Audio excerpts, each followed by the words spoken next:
अच्छा, यहाँ का कुमाऊं का तो मुझे लगता है शायद मैं ही हूँ। अच्छा, इकलौते आप ही हो। हाँ जी। अरे बहुत बड़ी बात है। आप इंडिया में होता है FMG licensing exam, full form. Foreign medical graduate examination. अच्छा, से पढ़कर आए हैं, तो इसका जी। क्या किस्सा है, थोड़ा सा बताएंगे शुरुआती दौर से। इसका ये है, मैंने एमबीबीएस की पढ़ाई जो पूरी की थी रशिया से की थी। जय हिंद दोस्तों, मैं सुबैर अंसारी। दोस्तों, आप सुन रहे हैं जेडारे पॉडकास्ट। लगातार हमारे पॉडकास्ट हो रहे हैं, लगातार गेस्ट आ रहे हैं। आज हमने ऐसे ही एक गेस्ट को बुलाया है जो हाल ही में ही उन्होंने जो है एफएमजी की परीक्षा को पूर्ण करा है और विदेश से वो पढ़कर आए हैं। पूरी जानकारी उन्हीं के मुंह से सुनेंगे। तो दोस्तों, मैं इनवाइट करता हूं डॉक्टर सदब लईक। आपका बहुत बहुत स्वागत है हमारे जेडारे पॉडकास्ट में। Thank you so much Zubair भाई, आपका और आपके जेडारे पॉडकास्ट का। थैंक यू डॉक्टर साहब। तो आज इसी ताल्लुक से आपकी स्टडी बेस पे और तमाम जो आपकी फैमिली जानकारी है और कहाँ क्या क्या दिक्कत हुई, इस पे आज हम चर्चा करेंगे। तो मैं जानना चाहता हूँ डॉक्टर साहब, आपकी शुरुआती जो स्टडी हुई कहाँ से हुई? मेरी मेडिकल की शुरुआती जी। हुई थी वो कोटा राजस्थान से हुई है, एलन करियर इंस्टीट्यूट से। अच्छा, और आपने हाई स्कूल लगभग कहाँ से पास करा है? मैंने high school Don Bosco school Haldwani से, अच्छा, और 12th मैंने ग्रीनवुड पब्लिक स्कूल सितारगंज से किया। अच्छा, सितारगंज से करा। जी। तो अच्छा, हालांकि आपने ये सोचा था कि आपको डॉक्टर ही लाइन चुननी है। हाँ, ये चीज तो पहले से ही सोच अच्छा, रखी थी। जो लगातार आपको हाँ, डॉक्टर ही बनना है। हाँ, और पापा की तरफ से भी और फैमिली सपोर्ट की वजह से भी था। इन्होंने भाई थे, उन्होंने भी मतलब कह रखा था। अच्छा, और खुद भी मुझे इंटरेस्ट था अच्छा। मेडिकल लाइन से। हाँ, क्योंकि इंटरेस्ट नहीं होगा तो इंसान नहीं बन सकता। अच्छा डॉक्टर साहब, हमने आपकी थोड़ी जानकारी निकाली थी तो हमें पता लगा कि आप विदेश से पढ़कर आए हैं। तो इसका क्या किस्सा है, थोड़ा सा बताएंगे शुरुआती दौर से। इसका ये है, मैंने एमबीबीएस की पढ़ाई जो पूरी की थी जी। रशिया से की थी। अच्छा, रशिया के एशियन मेडिकल इंस्टीट्यूट ओके। जो कि बिश्केक में है। ओके। वो मैंने पूरी करने के बाद फिर यहाँ मैं जो एफएमजी का एग्जाम होता जी। है, जब वो एग्जाम आप पास कर लेंगे उसके बाद ही यहाँ पे अथॉरिटी अनुमति होगी यहाँ पे ओके। प्रैक्टिस के लिए। अच्छा, जो आप विदेश गए थे स्टडी बेस पे, वो क्या वक्त था उस टाइम, क्या समय था, मतलब ईयर क्या था? वो 2018 की लास्ट थी, अच्छा, मतलब 2018 बैच ही मेरा था। वहां तक जाने में क्या क्या परेशानियां आई? परेशानी, मैं नीट की प्रिपरेशन करता था उस वक्त पे, थोड़ी उस टाइम प्रिपरेशन कर रहा था तब थोड़ी दिक्कतें आई थी। अच्छा। लेकिन जब पहली बार जब नई जगह गया तो अजीब थोड़ा सा लगता है, लेकिन खैर वहाँ थोड़ी थोड़ी चीजें आती हैं, लेकिन कुछ ना कुछ सिखा के ही जाती हैं। अच्छा, ये जो आपने इंडिया में जो नीट की तैयारी कर रहे थे, तो इससे डिफरेंट थी वहाँ की पढ़ाई, बोलचाल, तो वो सब कैसे आपने सीखा? वहाँ पे लैंग्वेज बैरियर आता है, बाकी पढ़ाई तो सेम ही होती है। अच्छा, बाकी मतलब लैंग्वेज की दिक्कत आती थी वहाँ, लोकल्स में रहना, खाना पीना, इसकी थोड़ी 1 साल तक थोड़ी सी वो रहती है। अच्छा, उसके बाद नॉर्मल आदत बन जाती है। बाकी पढ़ाई लिखाई का ये था। बाकी वहाँ फैकल्टी इंडियन भी फैकल्टी पढ़ाती थी, कुछ रशियन फैकल्टी वहाँ थी, वो पढ़ाती थी। अच्छा, तो आपने मतलब कितने ईयर रहे वहाँ? मैं लगभग 5 साल लगभग वहाँ गुजारे, 5 साल कुछ महीने, 5 अच्छा। साल। वहाँ पे आपने एमबीबीएस कंप्लीट कर रखा है? जी।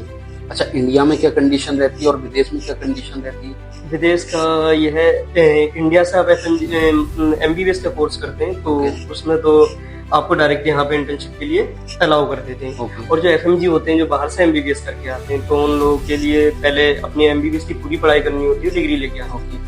उसके बाद फिर आपको एफएमजी एग्जाम जो यहाँ पे इंडिया में होता है, एफएमजी लाइसेंसिंग एग्जाम, क्या है? Full form foreign medical graduate examination. अच्छा। जी। अच्छा, ये करना अनिवार्य है? हाँ, वो करना कंपलसरी है, अनिवार्य है। नहीं करोगे तो फिर यहाँ पे प्रैक्टिस के लिए आप अलाउ नहीं। अच्छा, तो ये मेरा हो गया पास। अच्छा, मैंने देखा था एफएमजी के मतलब पूरे जो भारत में उत्तराखंड में लगभग 18% जो है बच्चे पास हुए।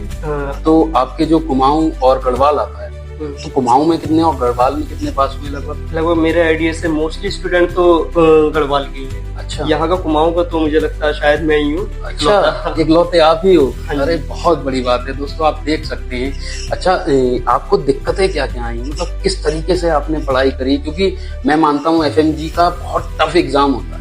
जी। तो आपको मतलब कहाँ से प्रिपरेशन मिली, इसकी मतलब प्रेरणा मिली कि मतलब इतना लगातार पढ़ना चाहिए? कितना वक्त आपने लगभग टाइम दिया है पढ़ाई को? पढ़ाई को लगभग मतलब पहले मैंने शुरू में मतलब पढ़ने की जब आदत थी तो मतलब 6-7 घंटे की आदत बनाई थी पहले, थोड़ा थोड़ा पढ़ने की आदत। फिर मतलब उससे भी काम नहीं चल पा रहा था, लग रहा था कि अभी टेस्ट देता था जीटी, उसमें स्कोर थोड़ा सा कम रह रहा था और पढ़ाई के लिए भी जरूरत पड़ रही थी। मैं क्वेश्चन लगाता था उसमें भी नहीं स्कोर आ पा रहा था, तो फिर मैंने धीरे धीरे अपने घंटे और बढ़ाए। जो वो बढ़ाया तो फिर उससे थोड़ा उसका, जब जैसे आप घंटे बढ़ाते हो तो उसका फिर बेनिफिट मिलना शुरू हो जाता। अच्छा, कि इतने मार्क्स अच्छे आने लगे कि ऊपर हो गए, पढ़ाई कैसी चल रही, तो फिर धीरे धीरे करके बढ़ गए थे। अच्छा डॉक्टर साहब, थोड़ा सा हमने एक और सर्च करा था, जो आपकी एफएमजी की जो आपका जो पेपर रहा है वो मतलब लगभग तीसरी बार में पास करा था। हाँ जी। तो 2 बार के किस्से थोड़े से बताएंगे? 2 बार के किस्से, मैं फर्स्ट टाइम तो दिल्ली गौतम नगर में ही रहता था। ओके। तो वहाँ मेरी प्रिपरेशन शुरू मैंने कर दी थी वहाँ से। अच्छा, ये इसकी स्टडी कहाँ से करी आपने? मतलब एफएमजी की पढ़ाई की स्टडी लाइब्रेरी से करी या कोचिंग वगैरह? नहीं, कोचिंग नहीं, मैंने अपनी प्रिपरेशन मतलब ऑनलाइन प्लेटफॉर्म थे, ओके, प्रेप लेटर वगैरह, इनसे मैं पढ़ता था। ओके। उसके बाद पढ़ने के बाद फिर मैंने वहाँ गौतम नगर से आने के बाद सितारगंज में आ गया था। ओके। तो सितारगंज में श्री श्याम लाइब्रेरी है, वहाँ पे रह के मैं अपनी प्रिपरेशन मतलब करता था। अच्छा। तो उसमें मतलब अपने सेल्फ स्टडी का ही ज्यादातर मेरा वो फोकस था, बाकी ऑनलाइन ऐप थे उनसे मुझे फायदा मिला। अच्छा, वो करता था, उससे हो गया। अच्छा, फर्स्ट टाइम आपने कब दिया था ये पेपर? मैंने जब फर्स्ट टाइम में आया था डिग्री लेके, तो उसके 6 महीने के बाद ही एग्जाम होता है, क्योंकि जैसे ही आया था डिग्री लेके उस टाइम एग्जाम नहीं था, वो निकल चुका था। फिर 6 महीने बाद मैंने दिया था वहाँ दिल्ली रह के, गौतम नगर में पढ़ाई की, लेकिन वहां से फिर मुझे मेरा नहीं हो पाया। अच्छा, किस ईयर में दिया था ये मैंने दिया था फर्स्ट टाइम 2024 में। ओके, जनवरी में। और सेकंड टाइम में जो दिया था? फिर मैंने जो दिया था उसके बाद फिर ये उसके बाद जून में जुलाई में एग्जाम था। ओके। फिर नेक्स्ट जनवरी में हुआ तो फिर नहीं हुआ। फिर उसके बाद ये जो हुआ था 26 जुलाई को, ये वाला मेरा फाइनल अटेम्प्ट। अच्छा, ये फाइनल जो आपका रहा था तो कैसा माहौल था? घर वालों का ये है, मतलब घर वालों का सपोर्ट बहुत था, पापा का, भाई का, बहन का, अम्मी का, और रिश्तेदारों के भी सपोर्ट से काफी ठीक। लेकिन कुछ लोग थे जो मतलब थोड़ी नेगेटिविटी आ जाती थी कि नहीं निकला, थोड़ा प्रेशर आ जाता है। ओके। तो वो उस वजह से थोड़ी सी दिक्कतें आ रही थी, लेकिन फिर भी मतलब लगा रहा, मतलब ठीक हो गया। अच्छा, कितना हाईली प्रेशर क्या था? प्रेशर तो बहुत होता है यार इसका, थोड़ा सा बताएंगे? बस ठीक है, मेंटली प्रेशर ज्यादा हो जाता है, क्योंकि एग्जाम ये इस वजह से भी ज्यादा हो जाता है। लाइसेंसिंग एग्जाम है, अगर आप क्रैक नहीं करोगे तो आपकी तो उसकी डिग्री की वैल्यू नहीं रहेगी। अगर आप यहाँ पे मतलब आए तो ये एग्जाम क्रैक करना ही जरूरी है। और इस बार का रिजल्ट भी मतलब काफी कम रहा। लास्ट टाइम 24% रहा था या 28, लेकिन इस बार सबसे कम रहा था 18।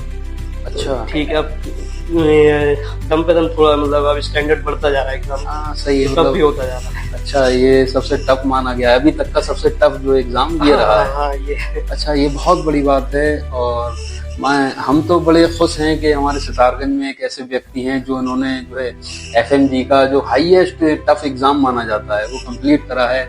और हम अब इस बार भी आपको बधाई देते हैं। हालांकि ये हमारे दोस्त भी हैं दोस्तों, और लाइब्रेरी में हम भी इन्हीं के साथ पढ़े हैं, थोड़ा बहुत जो भी पढ़े हैं। हालांकि हम देखते थे, मैं बताना चाहता हूँ कि हम देखते थे सुबह ये 8 बजे जब पढ़ने बैठते थे तो रात के 10 बजे खाली खाना खाने के लिए जाते थे। तो इतना टफ होता है ये। अच्छा, जो लोग नीट की तैयारी कर रहे हैं तो उनके लिए क्या प्रेरणा देना चाहिए? मेरा तो यही मानना है, मतलब अपनी प्रिपरेशन करते रहें, मतलब उस चीज से, नेगेटिविटी से भागें, क्योंकि फेलियर भी इसका पार्ट है। मतलब आप जो सक्सेस का एक फेलियर पार्ट माना जाता है, उसमें फेल हो रहे हैं आप, डिमोटिवेट ना रहे। और बाकी मतलब पढ़ने का अपने पढ़ते रहे, कंटिन्यूटी जो मतलब अपनी कंसिस्टेंसी है, लगातार पढ़ते रहे। उससे ये है कि मतलब अपने सक्सेस मिल जाती है, पढ़ता रहे, मतलब कहीं ना कहीं मतलब जो कमियां, अपनी कमियों ढूंढो, उसके बाद अपने आगे बढ़ो। तो दोस्तों देख सकते हैं डॉक्टर सदब लईक ने एक प्रेरणा भी दी है कि अगर कोई लगता है कि डिमोटिवेट हो रहा है, मैं नहीं कर पाऊँ, तो वो मन ना हारे, लगातार पढ़ते रहे, एक ना एक दिन वो सक्सेसफुल जरूर हुए।